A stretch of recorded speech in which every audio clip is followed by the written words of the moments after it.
জাকেরকে পেয়ে মহাখুশি নোয়াখালী এক্সপ্রেস, তবে ৮০ লাখ দাম বলেও নাইম শেখকে না পেয়ে হতাশ। হাবিবুর রহমান সোহানকে ৫০ লাখে নিয়ে চমক দেখিয়েছে বিপিএল এর নতুন এই দলটা। তবে নানা কথা শেষে চ্যাম্পিয়ন হবার ঘোষণা দিলেন নোয়াখালীর হেড কোচ খালেদ মাহমুদ। নাইয়ান বিন জসিমের রিপোর্ট। অনেক কথা হচ্ছে জাকির আলী খেলে, তাই বিলিভ আবুরের জন্য আমার অনেক ম্যাচ জিতেছে জাকির। সো আই বিলিভ যে ও আসাতে আমি বিলিভ করি যে he will do special in BPL definitely. আমরা বিট করেছিলাম কিছু জায়গায়, মানে টপের মানে যেটা হচ্ছে যে বিডিংটা হতে আমরা হয়তো বা ওই ফিনান্সিয়ালি এত উপরে যেতে চাইনি। সোহানকে আমি খুব ছোটো দেখেই চিনি, মানে আমার আন্ডারে বিপিএল খেলেছে একটা সিজন এবং একটা ম্যাচ ৭ নম্বরে গিয়ে যেভাবে ম্যাচ জিতিয়েছিল, I still remember that innings. তো এই যে pocket dynamo, to be very honest, এবং ও একটা জিনিসই বুঝে যে হিট দ্য বল হার্ড, সত্যি কথা বলতে। নোয়াখালী চ্যাম্পিয়ন হবে লাস্ট কোয়েশ্চেন। হ্যাঁ, ডেফিনেটলি। প্রথম সিজনে অংশ নিচ্ছে নোয়াখালী এক্সপ্রেস এবং সেই নোয়াখালীকে ঘিরে আলটিমেটলি অনেক আগ্রহ সবার।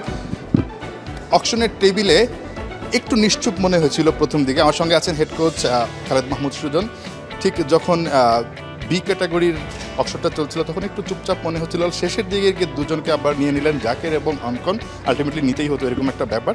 মানে রহস্যটা কি আসলে? আমরা বিট করেছিলাম কিছু জায়গায়, মানে টপের মানে যেটা হচ্ছে যে বিডিংটা হতে আমরা হয়তো বা ওই ফিনান্সিয়ালি এত উপরে যেতে চাইনি, মানে যেহেতু এটা আমার কল না, এটা ওনারদের কল না। End of the day they will pay the money. তো বাট তারপর যখন আমরা পেলাম না, আমাদের সাইফুদ্দিনের খুব ইচ্ছে ছিল আমাদের অলরাউন্ডার থাকলে ভালো হতো, বাট যখন পেলাম না তারপর ঈদুরে তো আমরা অটো চয়েস পেয়ে গেলাম। আসলে সত্যি কথা, ভেরি হ্যাপি যে আই গট অনলি ক্যান অঙ্কন, বিকজ দুজনই আমার খুব favourite player, very dedicated cricketers আমি বলবো। যদিও হয়তোবা অনেক কথা হচ্ছে জাকির আলী খেলে, তাই বিলিভ আবুরের জন্য আমার অনেক ম্যাচ জিতেছে জাকির। সো আই বিলিভ যে ও আসাতে আমি বিলিভ করি যে he will do special in BPL definitely. BPL এ সিলেটের ভরসা এবার সিলেটিরা। দলে আগে থেকেই ছিলেন নাসুম, এবার নিলামে ভিড়লেন খালেদ এবাদতের মতো এক ঝাঁক সিলেটি তারকা। আর এটাকেই এবারের বিপিএল এ প্লাস পয়েন্ট বলছেন দলটির ডিরেক্ট সাইনিং মেহেদী হাসান মিরাজ। খেলাযোগকে জানিয়েছেন দল চ্যাম্পিয়ন হবার মতো। পার্থ বণিকের রিপোর্ট। মাঠের বাইরে নানা এক্সাইটমেন্টের পর অবশেষে হয়ে গেল বিপিএল এর নিলাম, যেখানে চমক দেখিয়েছে সিলেট।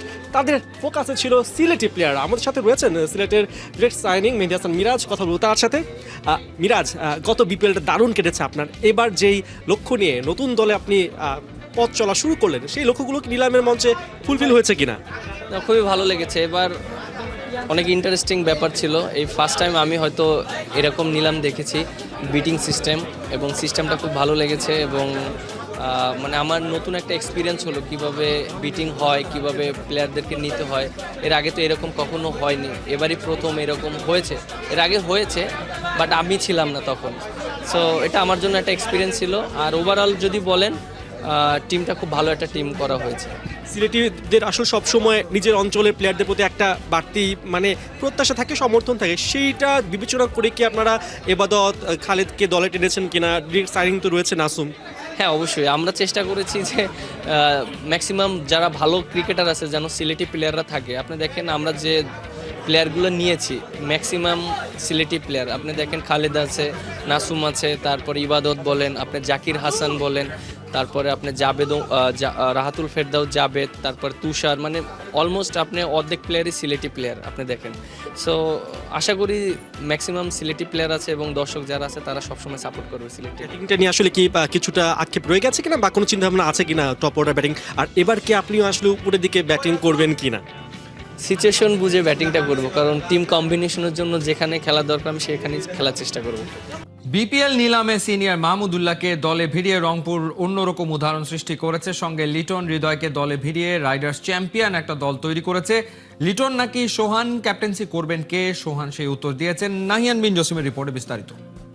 ক্যাপ্টেন্সি কে করবেন এবং কিপিংটা কে করবেন? আমার কাছে মনে হয় যে লিটন আছে, তহিদ হৃদয় আছে, রিয়াদ ভাই আছে। টু বি অনেস্ট, আমি যদি বলি যে মুশফিক ভাই বা রিয়াদ ভাই তাদের ওই রেসপেক্টটা দিতে পেরেছে। যখন রিয়াদ ভাইয়ের কথা হচ্ছিল আমার কাছে মনে হচ্ছিল আমি অনেক বেশি ইন্সপায়ারিং ছিলাম, কারণ তার সাথে একসাথে খেলতে পারবো, এটা আমার কাছে মনে হয় যে অনেক বড় পাওয়া।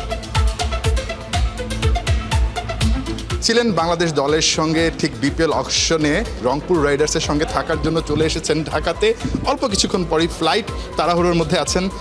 রংপুর রাইডার্সের অকশনে ছিলেন। সোফার দলটা কেমন মনে হয়েছে? মাহমুদুল্লাহ রিয়াদকে নিয়েছেন, লিটন কুমার দাসকে নিয়েছেন, তাওহিদ হৃদয়কে নিয়েছেন, আগে তো মুস্তাফিজ আপনি ছিলেনই। না, আলহামদুলিল্লাহ আমার কাছে মনে হয় যে যেভাবে আমরা চেয়েছি সেভাবে টিমটা করতে পেরেছি। এবং টু বি অনেস্ট বলতে যেটা বলতে চাই যে রংপুর টিম ম্যানেজমেন্টের একটা অনেক প্যাশন যে তারা বিপিএলের ফাইনাল খেলতে চায়। অবভিয়াসলি আমার কাছে মনে হয় যে এটা আমাদের জন্য একটা বড় চ্যালেঞ্জ, এবং সবাই যাতে আমরা মাঠে ভালো পারফর্ম করতে পারি, এটাই আল্লাহ ভরসা। ইনশাল্লাহ এটার উপরে আমরা এখন ফোকাস।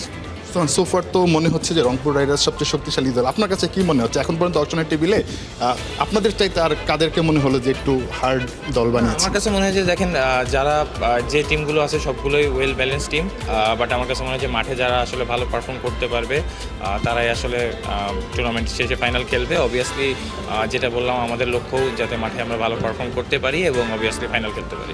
একটা প্রশ্ন কিন্তু আসবেই, আপনি কিপিং করছেন, আপনি রংপুর রাইডার্সের ক্যাপ্টেন, পাশাপাশি এখন টি-20 ন্যাশনালের ক্যাপ্টেন যিনি আছেন লিটন কুমার দাস, তিনিও কিপিং করছেন, ক্যাপ্টেন্সি করছেন।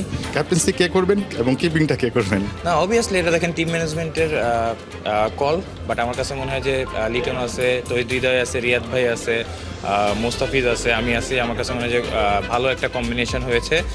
সো আমাদের যেই আসলে মাঠে থাকবে ওইভাবে, তার জন্য মাঠ চালানোটা অনেক ইজি হবে। অফিসিয়ালি বিপিএল জ্বরে আক্রান্ত হলো বাংলাদেশ ক্রিকেট। নিলাম দিয়ে শুরু হলো দ্বাদশ বিপিএল এর পথচলা। 12 বছর পর ফেরা নিলামও ছড়ালো উত্তেজনা।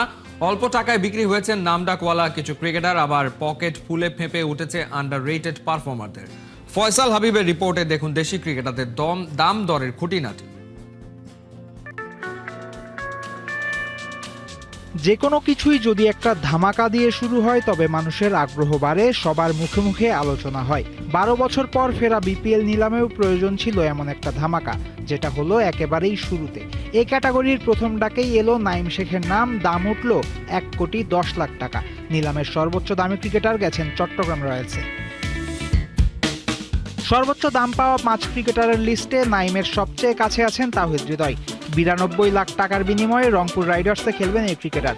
70 লাখ টাকায় একই দলে খেলবেন লিটন দাস। নিলামে 68 লাখ টাকা বাগিয়ে আলোচনায় আছেন মোহাম্মদ সাইফুদ্দিন। 65 লাখ টাকায় সিলেটের ছেলে তানজিম সাকিব খেলবেন রাজশাহী ওয়ারিয়র্স দলে। আর শামীম পাটোয়ারি এবং নাহিদ রানা দুজনই পেয়েছেন 56 লাখ টাকা করে। এদিনের নিলামে দলগুলোর সবচেয়ে বেশি আগ্রহ দেখা গেছে সদ্যই রাইজিং স্টার্স এশিয়া কাপে খেলে আসা তরুণদের নিয়ে। 1/2 কোটি টাকা বাগিয়ে নিয়েছেন হাবিবুর রহমান সোহান। এ দলের ব্যানারে দারুণ একটা টুর্নামেন্ট কাটানো আব্দুল গাফফার সাকলাইন এবারের বিপিএলে পাবেন 44 লাখ টাকা। কাতারে ভারতের বোলারদের তুলোধুনো করা তরুণ ব্যাটার মেহরব হোসেন অহিন বিক্রি হয়েছেন 39 লাখ টাকার বড় মূল্যে। বাঁহাতি স্পিনার রাকিবুল হাসান পেয়েছেন 42 লাখ টাকা। মাহমুদুল হাসান জয় 37 লাখ এবং আকবর আলী বিক্রি হয়েছেন 34 লাখ টাকায়। নিলামে যদিও নতুনের কেতন উড়েছে, পুরনো পারফর্মারদের ভুলে যায়নি ফ্র্যাঞ্চাইজি মালিকেরা। 52 লাখ টাকায় ঢাকা ক্যাপিটালসে খেলবেন কোয়াপ প্রেসিডেন্ট মোহাম্মদ মিথুন। বিপিএল এর পরীক্ষিত পারফর্মার ইয়াসির আলী রাব্বি বিক্রি হয়েছেন 44 লাখ টাকায়। 39 বছর বয়সে 30 লাখ টাকা বাগিয়ে নিয়েছেন জিয়াউর রহমান। 28 লাখ টাকায় আগের দল ঢাকা ক্যাপিটালসেই থাকছেন সাব্বির রহমান।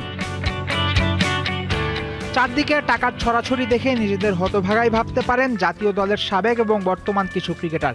নিলামের প্রথমার্ধে অবিকৃত থাকার পর ভিত্তিমূল্য 35 লাখ টাকাতে বিক্রি হয়েছেন মুশফিকুর রহিম এবং মাহমুদুল্লাহ রিয়াদ।